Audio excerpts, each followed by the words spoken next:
In this video, I'm going to show you how do we make more money from the leads that you already have. Because I had a really great mentor once tell me that you really need to squeeze the juice on every single lead that comes in.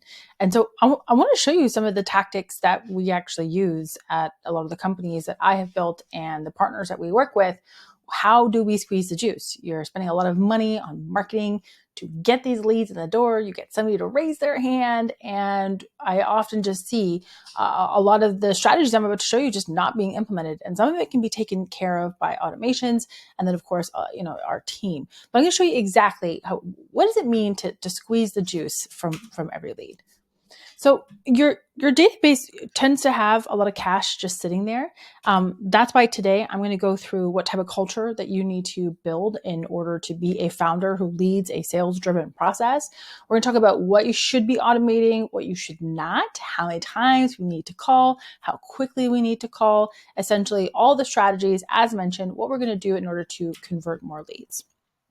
So the first piece here is, and the biggest one that you get in this video is speed to lead. This is one of the biggest changes you can make when it comes to converting the leads that you get into clients that pay cash. So there's some pretty scary stats out there. Okay. And as somebody who's been inside of a lot of businesses, sales, back-end operations, and see how they use their CRMs and how those leads are being taken in, these stats that I have in front of you, they're pretty true, sad to say. However, 78% of B2B customers, they'll ultimately purchase from the first vendor that they talk to. Okay, so the quickest guy to respond to the leads, because when they're reaching out to us, chances are really good that they are searching and speaking with a lot of our competitors. So the first guy to pick up the phone, the first guy to initiate the conversation tends to be the guy that gets the deal. They're 20 times more, you are 20 times more likely to convert a lead into sales if you make a contact within the first 5 minutes of that lead coming in. Okay. And the next big scary is to say 73% of leads never even receive a follow-up. Like, this is so crazy. This is so crazy to me when I see these stats. But this is the one that scares me the most. And that is 42 hours is the average response time for B2B businesses. That is the average response time.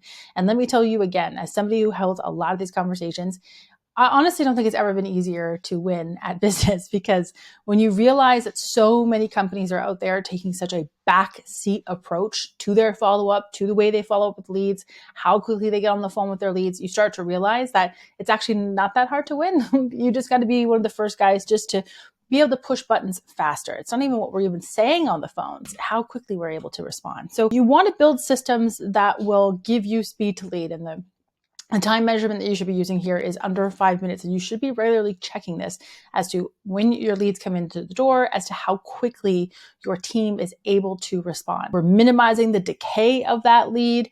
You know, the saying always goes, the best leads are always the freshest leads. However, you'll see that, there's things that we want to do to squeeze the juice. I'm not a huge always believer in that. However, driving revenue, enhancing experience, boosting engagement. These are just some of the pieces here as why it's so important to get speed to lead down. Now, how to increase the speed to lead? Well, the first one you should be doing is setting up a Slack notification. Inside of all of the companies that I work with, we have a partner channel that is called the SACA channel. SACA is an acronym that stands for Setting and Closing Appointments. So we have an entire channel where setters and account executives or closers or sales reps, whatever you want to call that person that is responsible for collecting the cash at your company, the people who are responsible for creating appointments, you want to have some notifications that can bring in when a new lead comes in, that we're able to see that the lead came in and apply some notification status that that setter, that closer has seen the lead, they've called that lead, and they just update it right in the thread, right inside of Slack. So you, as the guy who's managing this team and reviewing, it's really easy to see how well your leads are being taken care of. Using a software that will make an automated call to that lead as it comes in. So there are many CRMs that can do this. I got to give a shout out to one of our partners, to shout out Leverly. They natively do this. You can solve their software, and the minute a lead comes in, it's going to make your phone, you the sales rep, you the founder, if you're in founder-led sales, it's going to make your phone ring. So as soon as that lead comes in, they're talking to somebody, which is crazy, crazy important. So check out one of our partners, check out to see if your CRM can sort this out and can do something like that. But either way, that's going to ensure that you can get in that 5-minute window. Next piece here is you can use a chatbot on your website. There is lots of really great AI tools that can talk. You can use some softwares that can just bring in that chatbot as if it is coming in as a text message and goes back to their text message phone, where your setters or your appointment setters want to be managing that channel. They're communicating to book more appointments for you. Follow up with leads through multiple channels. This is pretty important. When you, especially in B2B sales, when you are getting leads in, part of your playbook always should be to add them on LinkedIn. And then depending upon your audience, your avatar, your ideal customer profile, ICP, whatever you want to call it, but depending on who that is, they may have other areas that they hang out on, like let's say Instagram. You would want to go and follow them on Instagram too, so that you have multiple channels that we can reach out to them, not just the channel if maybe they came in as a website lead, maybe they came in as a paid media lead.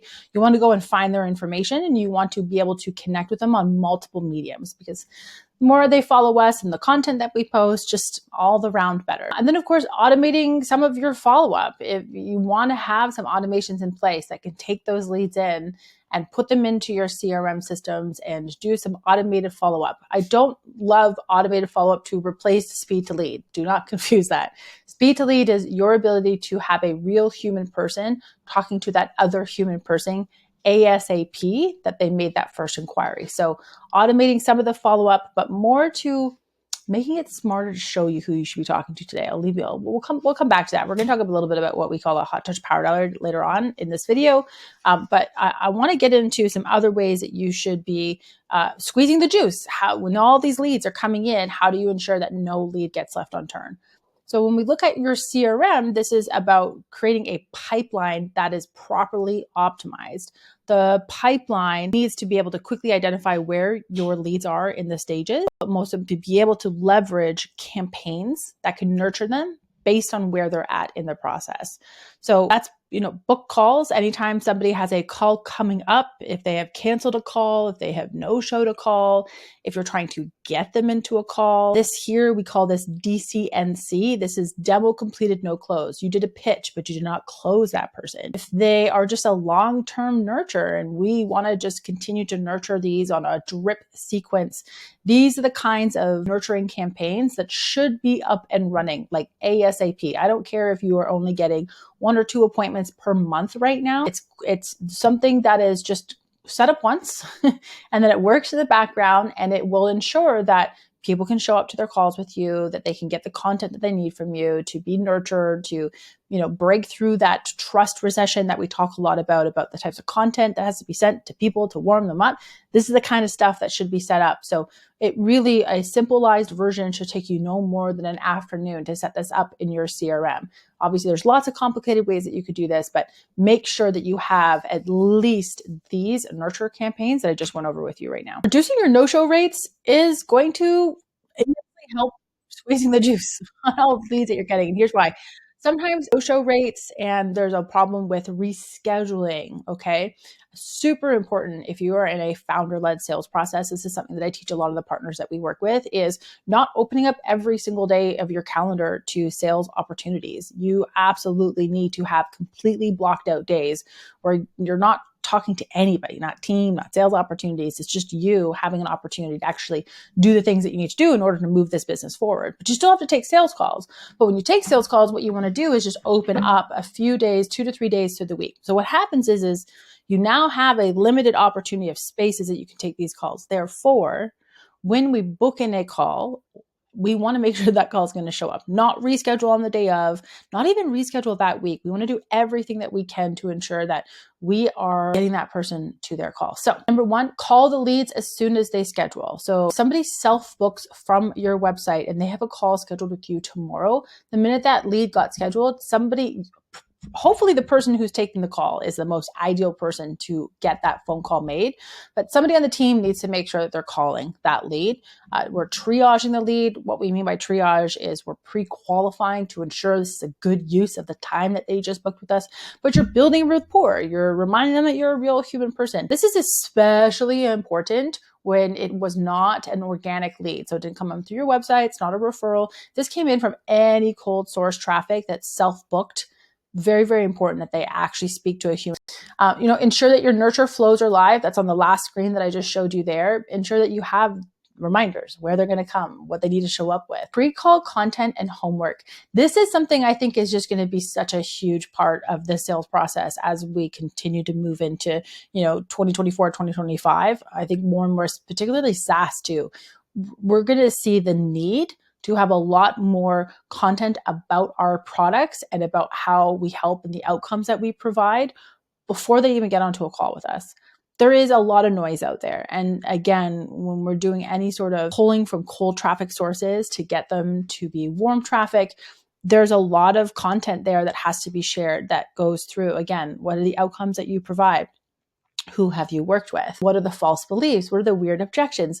There is a structure of what needs to be sent prior to these meetings that they have with you. The more that is structured, the less likely they are to no-show or want to reschedule on the day of. Sending personalized voice notes drops on LinkedIn. We were talking about this just the other day with one of our master classes that we were holding. And this is something that I think is so underutilized. You can only have a voice note dropped within a DM on LinkedIn if you natively use the platform. Therefore, you can't do like mass recording and drop it in there. So when you send that over, people on LinkedIn do not get a lot of it, and B, like they'll know that it's actually personalized. So they tend to take the time to listen to it. And again, what it does is it allows them to hear your personal voice, human to human connection. So I love this as a way to get people to show up 24 hours before their call. I'll drop them a voice note. Hey, John, really looking forward to our call. This is what I have on the agenda for us tomorrow. If anything comes up, please be sure to let me know, but looking forward to it. Super, super simple, like 30 seconds long. The account executive sales rep should be calling every single appointment at least 24 hours before that appointment. I know I mentioned that before, but make sure somebody on the team is doing that. And then this last point here is get personal and get creative in the copy that you're using to remind people to show up for the calls. So I gave you a little example here. It's a skier emoji. I set a lot of really great rapport with people that we were doing outreach to and we had booked appointments to. And in my copy, I said, hey, we're potentially looking at working together. It's important that you understand a couple things about me. My number one priority is to find companies in whom we can help scale. My number two priority is skiing, and I really love skiing. Now, why am I telling you this? Because you and I have a call scheduled.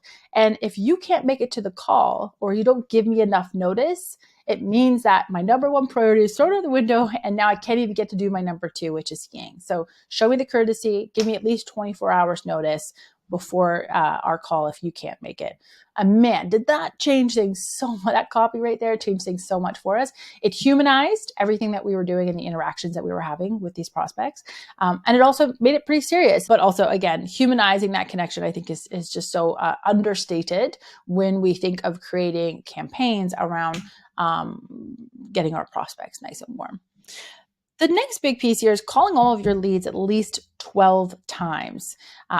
This has been seen over and over again with us. And I get a lot of pushback from founders when they think that's very aggressive and that's a lot. And as somebody who has run very large call centers that did over $2.5 million per week, I have also worked with, small setting teams from small to big. I've seen the data firsthand. This is on average what we need to see. In fact, one of our partners the other day, we noticed that they had closed a $75,000 deal. And we just wanted to see how many times did the setter have to call just to get the appointment set. And they called 22 times. Now, this is aggressive. This is not a number that I typically recommend, but it just proves to the point that until somebody says, they unsubscribe, they do not want you calling anymore, you've gotten a straight up no, it's your duty to call until you're told that you don't want to. Now, of course, we want to be super respectful when somebody asks to be unsubscribed. We will 100% honor that. But you should have systems that ensure that all of your leads are getting called 12 times. And that's what we call actually our hot touch pilot hour. So for those who are doing outbound, one of the most important things that you should be doing is scraping for their phone numbers when you scrape for all of the rest of their data.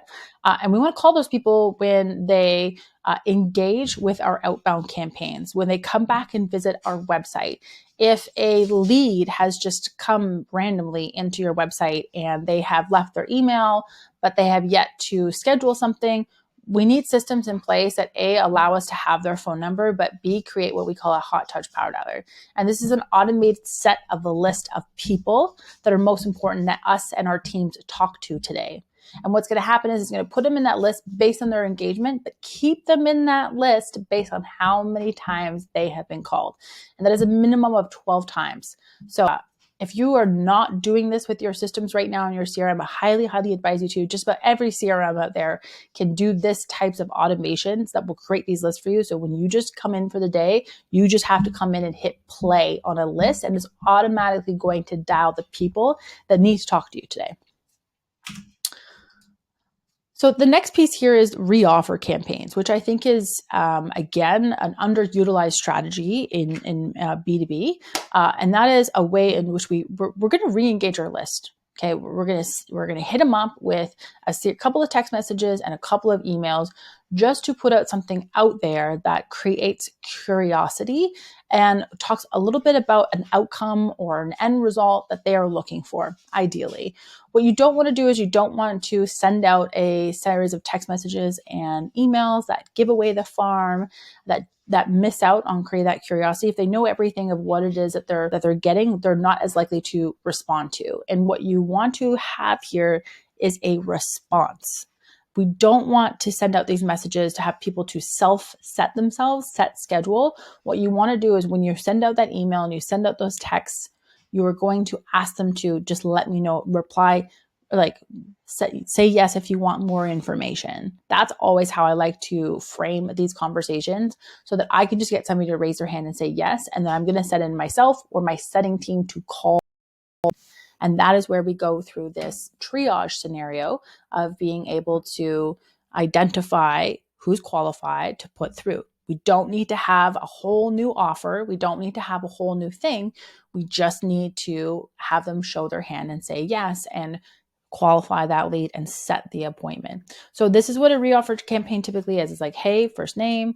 This is like your name from company. We've got something big in the works and I wanted to give you first dibs on it, but we can only do it for the first however many of what your name of your avatar, like insert HR manager, like head of engineers, reply if you're interested, or let me know if you want me to send you some more information. And then what happens is anybody who responds, that's who we're calling. Remember, with speed to lead, ASAP, super, super important. The nurturing of prospects all the way through is important outside of just of the booked call campaigns that you are in need of setup, which I was talking about earlier. And the nurturing is just like a weekly newsletter. You want to stay out in front of your audience with really strong authority-driven content. Don't pull away from getting your face and your brand back out in front of these people week after week. Because here's why, which is we don't have enough businesses doing in B2B. You're spending all this money and you're growing all of these lists, yet you don't have multiple streams of income that you could just generate back from your list. And that's what we have here.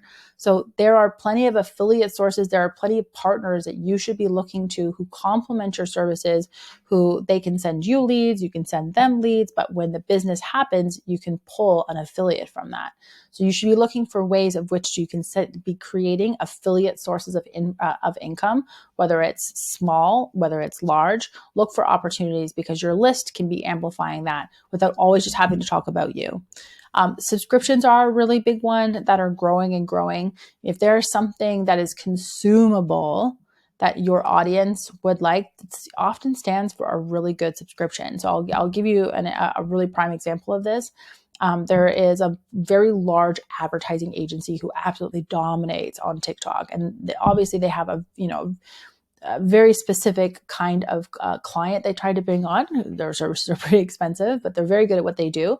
But there was this whole other subset of the market that they just weren't serving. And so what they did, they released a $29 a month product where each week you would get a TikTok newsletter that had all of what was trending that week, what best hooks were working, the best advertisements that were on, what changes are coming in on TikTok. So it kept you in the know. So it was a perfect subscription because yeah, the product price did not, the work on their part doesn't increase with more subscriptions, more subscribers that they take on, but it's a consumable product. So those people that subscribe, they need that new week. And it's something there's always going to have more information update for a new issue of that every month. So a good way to look at a subscription. And then of course, digital products, if you have other one-off things that you can sell to monetize, you should be looking at other ways in which you can dive. Super important that you are segmenting your lists and using some form of lead scoring system, because you got to keep an eye on some of your best bets. A lot of people use what's called a BANTS score, where we can look at some of the attributes about I'll cover that in a different video in a different day, but you should be supercharging the way you segment your list so you can understand, again, who's the most important person that I should be talking. So that it concludes all the ways in which we methods to squeeze the juice on every single lead that comes through our system. So that concludes all the ways in which we supercharge the leads that we get in every single campaign that we run. We squeeze the juice. These are the strategies that we use today and deploy for a lot of our partners. If you like this video and you want to have if you like this video, make sure to give it a thumbs up. And of course, if you had any questions on any of the strategies that I went over with you today, drop it in a comment below. And I promise you, I'll be first to respond and answer your questions. Cheers.